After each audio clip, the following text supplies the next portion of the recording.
Well, what got us started on the program was that when we were out doing bottom sampling, looking at the different features along the bottom, such as submerged vegetation or oysters or gravel, any type of different bottom types, we were out surveying for that, and we began to see these small squares show up on the side imaging screen.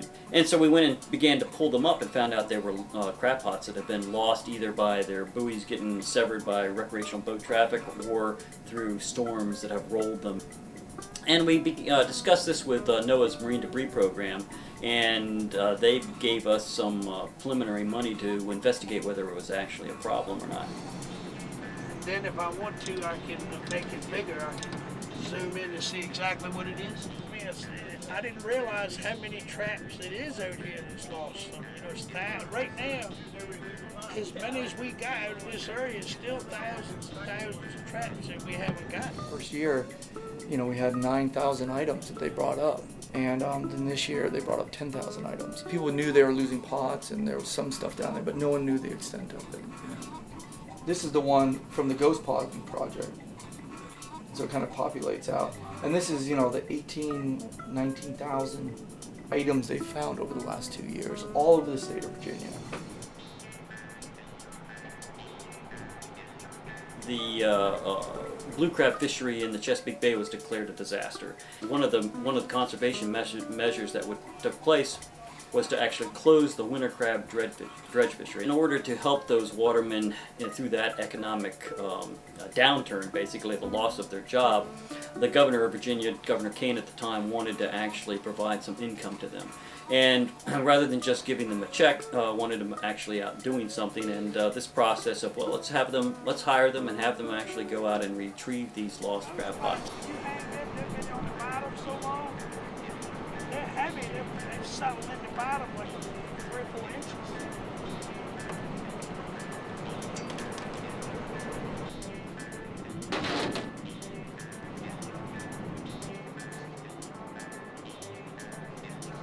Pots are down on the bottom and they're still fishing. And so every time a fish goes in there or a crab goes in there and dies, it attracts more fish and crabs. And so they're self-perpetuating, self-baiting. These lost pots could capture anywhere between 50 and 100 crabs during the season that they're out there. And, you know, that's around a bushel of crabs. And so if they're losing 20% of their pots annually, which is the number that we think are pretty confident with, and they're deploying 300,000 crab pots, 20% of 300,000 is around 60,000 pots. 60,000 bushels of crabs.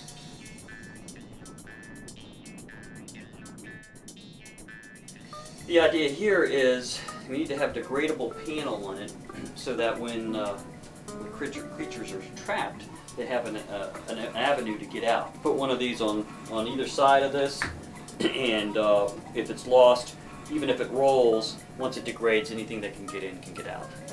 These panels will probably end up costing, what, less than $1?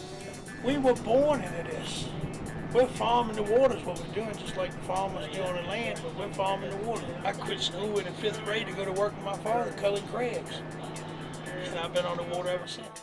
It's been a great partnership, a partnership between the Virginia Marine Resources Commission, the regulatory agency, a partnership between the stakeholders, the watermen, and the scientific community, VIMS, to put together a cooperative action to help restore the bay. Our guys came down there, and these old guys were pulling up some nets on the shore. And these guys that pulled down there was telling them they were retired. They didn't understand what they said. They said, we're tired too, but we're still working.